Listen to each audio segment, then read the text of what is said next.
Good afternoon to everybody. Today we start the topics of reversibility, irreversibility and second law efficiency.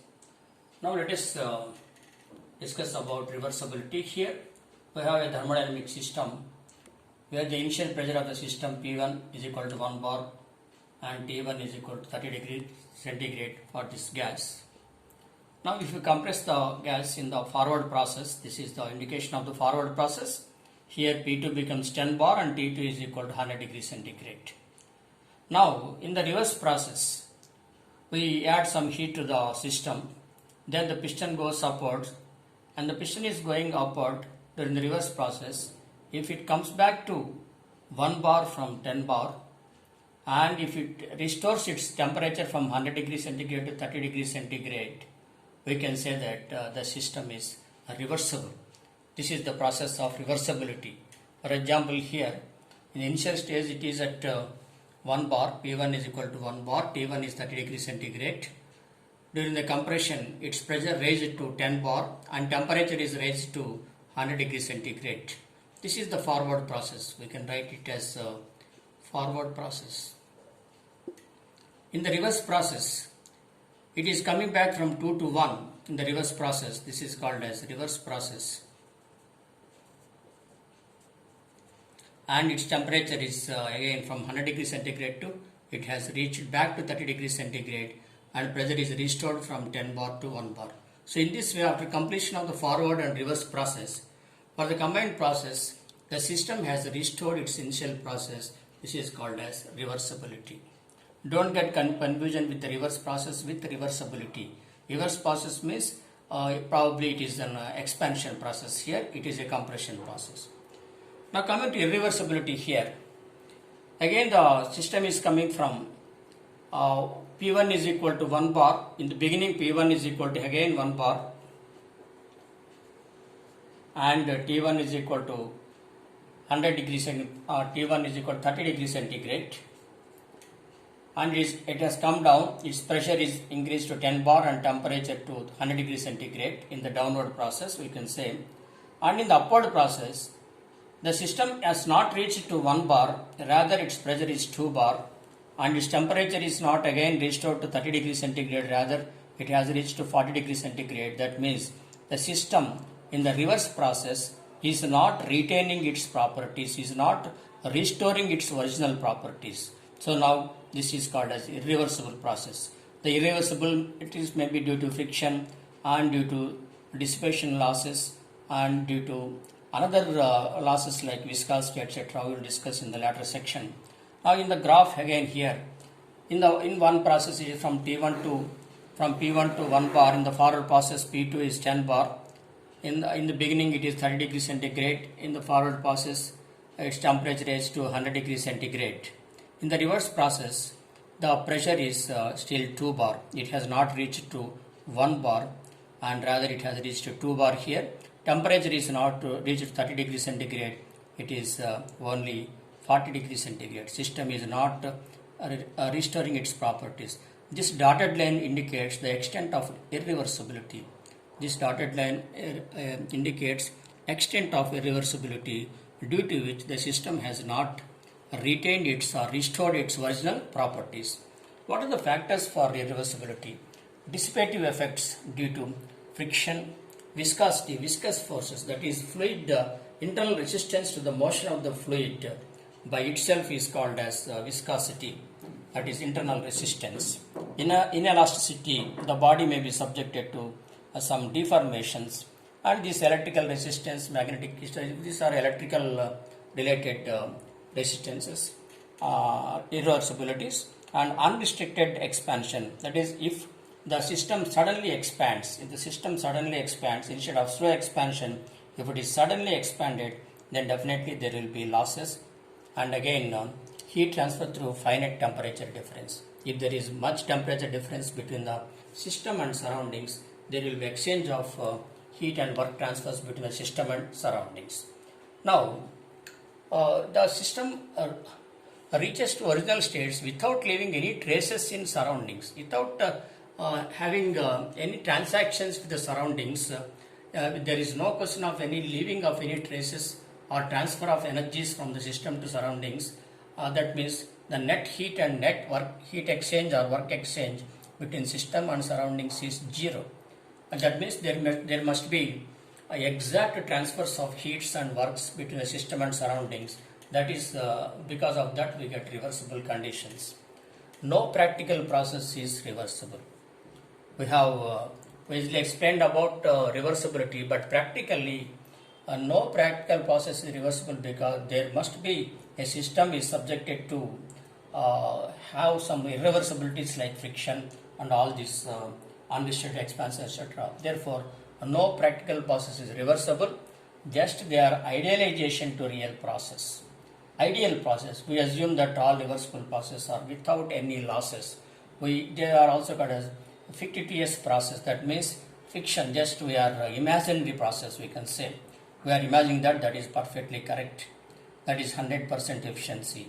But we compare the real process with the original process. For example, if you are given with a question paper of 100 marks, your performance of different students will be compared with 100 marks, but it is not sure that all students will get 100%. Only some students will get 100%. We take 100% as an idealized system of measuring the marks or measuring the merit of the students. So similarly, we can say what is meant by internal irreversibility and external irreversibility and total irreversibility. We have got some good examples here. Internal reversibility means here the system will pass through number of intermediate or equilibrium states, which is called as quasi-static process. It is called as a quasi-static process. Here in this system of gas and piston, during expansion or during compression, at all points the temperature is nearly same, 20 or 20.01, 20.02 like that. The system is almost at equilibrium states. So we can say that a quasi-static process is almost a reversible process. As inside the system there are reversible conditions, it is called as internal reversibility. But at the outside, in the surroundings, there is a thermal energy reservoir at 30 degrees centigrade. So here it is externally irreversible here, because there is some finite temperature difference between these two. 30 minus 20, we get some 10 degrees centigrade. Some 10 degrees centigrade temperature difference is there. But inside the system there are reversible conditions. Outside the system, because of temperature difference, finite temperature difference, it is not externally reversible. It is purely internally reversible. So this is called as internal reversibility. What is meant by total reversibility? Total reversibility means here the system inside is having a temperature of 20 degrees at all points, nearly quasi-static process. The thermal energy reservoir is also supplying heat at 20.01 or 20.02. There is very small temperature difference between system and surroundings, so the heat will be supplied very slowly without much losses. Suppose the temperature is more and temperature difference is more and more, there will be some transfer of heat to the outside or there will be much losses. Therefore here thermal energy reservoir at 20.01 and here it is at 20 degrees. It is nearly isothermal process. It is also called as total reversibility. That is, outside temperature is also small and inside temperature is also same, and there is infinitesimal, this is called as infinitesimal, very small. Infinitesimal means very small temperature difference is there here. Therefore it is totally reversible. It is externally reversible as well as internally reversible. So this is the difference between internal reversibility and external reversibility. If the system has both internal and external reversibility, it is called as total reversibility. If the system has no external reversibility but has only internal reversibility, it is called as internal reversibility. Now we have some first law efficiencies and second law efficiencies. That Kelvin-Planck statement, that thermal efficiency, in Kelvin-Planck statement, that thermal efficiency, work output by heat input, that itself is called as first law efficiency. Because in the first law, we cannot exactly say that how much amount of Q is converted into work. We cannot exactly say by the first law how much amount of heat is converted into work. It is the second law which gives the efficiency that how much amount of work is converted into is converted from heat input, how much work we are getting, it is decided by second law. Therefore, that thermal efficiency of second law is also called as first law efficiency, because second law tests the efficiency of first law. That means the second law tests the efficiency of first law by using this thermal efficiency formula, how much amount of heat available is converted into work output. Now, we go to another important topic. Second law efficiency is useful for competitive examination. Second law efficiency is the ratio of thermal efficiency of a heat engine or work producing device and reversible efficiency. Second law efficiency is the ratio of thermal efficiency and reversible efficiency. Now, to have a good manifestation of reversibilities and irreversibilities, we have this simple problem. Say a heat engine is supplied with heat of 500 kilojoule per second, and work output we got is 180 kilowatts, and here we get nearly the heat rejection is about 320 kilojoule per 500 minus 180, that is 320 kilojoule per second. Now we calculate reversible efficiency. For this thermal efficiency, we have thermal efficiency is we calculate reversible efficiency, and we also calculate this is thermal efficiency. This is thermal efficiency is work output 180 kilowatts by heat input 500 kilojoule per second or kilowatts. From this we are getting 36%. We are getting 36% of thermal efficiency.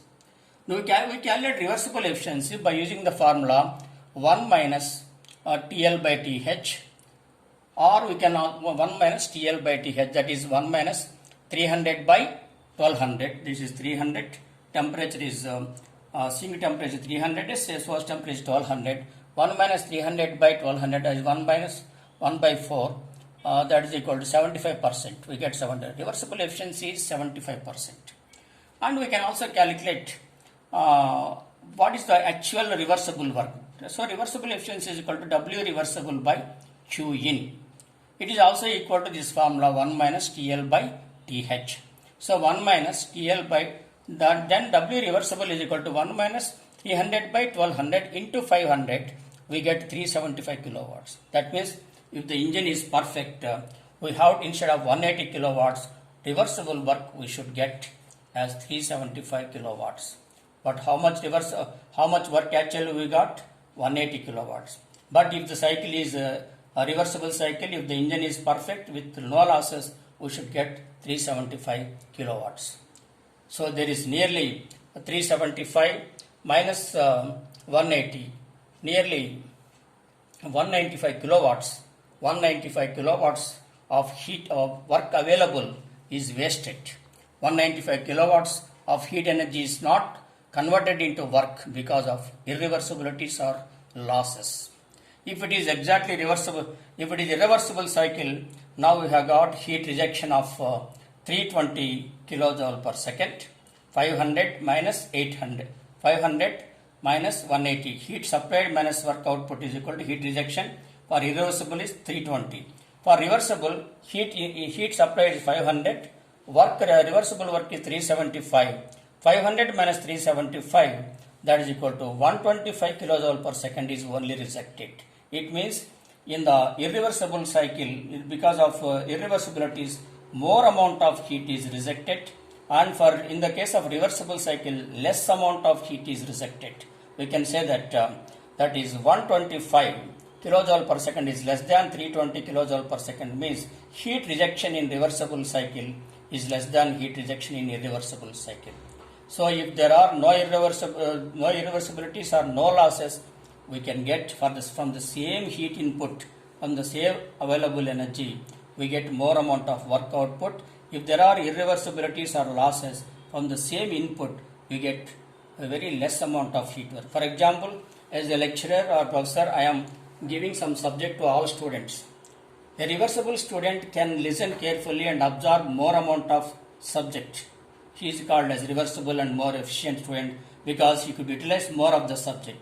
An irreversible student who is not concentrating on this video, who is not taking care of this subject, he will get only less subject. That means that student is irreversible, just like the engines here. So second law efficiency here is thermal efficiency by reversible efficiency.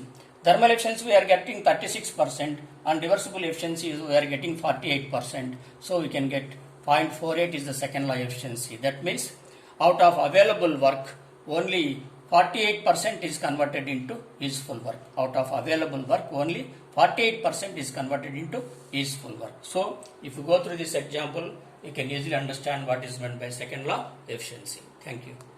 And that one. So here again I will explain. Heat supply is 500 kilojoule per second. Work output is actual work output is practical is 180 kilowatts, but reversible work is we should get 375 kilowatts. So and nearly 195 kilowatts of heat is wasted due to losses because of improper lubrication, because of viscous forces, because of friction, because of finite temperature difference. Probably this heat must have been wasted to surroundings. Instead of going for conversion of work, this heat must have been wasted by transferring heat to the surroundings because of finite temperature difference between system and surrounding, because of improper that insulation of the engine and improper lubrications, because of more friction, because of viscous forces and etc. There are more and more irreversibilities. But here if you calculate reversible efficiency, we are getting nearly 375 kilowatts of work. This shows practically it may not be possible for 375 kilowatts, but if you observe that 375 kilowatts is getting wasted, means we should go for the development, we should go for the improvement of the engine. We have to retrofit the engine or device with some new elements or with new equipment. Then we can reduce the extent of irreversibilities and we can go for reversibility. So heat rejection in irreversible due to irreversibility is more 320 kilojoules per second. Heat rejection due to reversibility is less 125 kilojoules. Here kilowatt means kilojoule per second. So thermal, this is formula for thermal efficiency is work output by heat input, and formula for reversible efficiency is 1 minus TL by TH. And with this we calculate thermal efficiency. With this formula we calculate reversible efficiency, and the ratio of thermal efficiency and reversible efficiency is called as second law efficiency. How efficiently in the second law the available work is converted into useful work, that is more and more important. Here 48 means only we are utilizing 48% of work into useful work into useful work. So this is about second law of the second law efficiency, irreversibilities, etc. Thank you.